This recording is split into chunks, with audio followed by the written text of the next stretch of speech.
السلام عليكم. اليوم غادي نتكلموا على الفيبروم او لا الكره كيف ما معروف عند العيالات كاملين.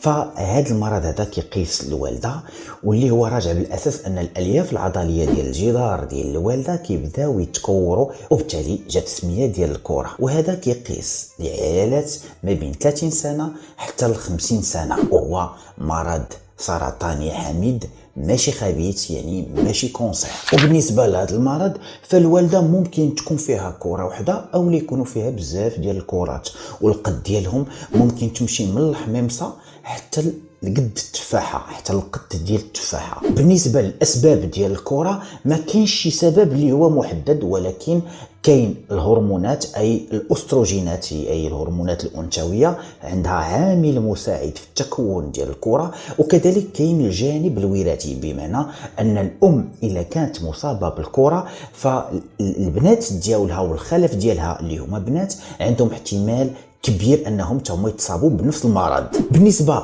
الاعراض او العلامات فهنا تكون عندنا حيضه اللي هي كثيره او لا مطوله، الالم ديال الحوض او لا التقوليه في جهه الحوض، او انتفاخ في المنطقه ديال الحوض، او في بعض الحالات ممكن يكون عندنا اضطرابات ديال النبوله، اي المراه كل ساعه غاده للطواليت باش دير بيبي، يعني خيط بيت للطواليت، او لا اضطرابات ديال المخرج، وممكن يكون عندنا القبض.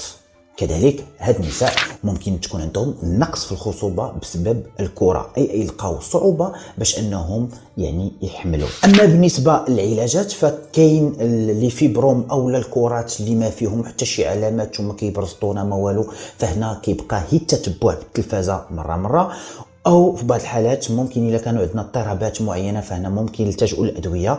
ولكن في بعض الحالات الا كانوا دوك الكرات كيبرزطونا بزاف وكيديروا لنا المشاكل بزاف فهنا ممكن نلتجئوا للجراحه، سواء كنحيدوا دوك الكرات او في بعض الحالات كتحيد حتى الوالده. ولكن هنا العلاج ولا الاختيار ديال احد هاد العلاجات فهو مرتبط بالاساس يعني بالعمر ديال المراه، بالحجم ديال هاد الكرات، وكذلك حتى المشروع ديال هاد المراه في الرغبه باش انها تحمل باش يكونوا عندها وليدات.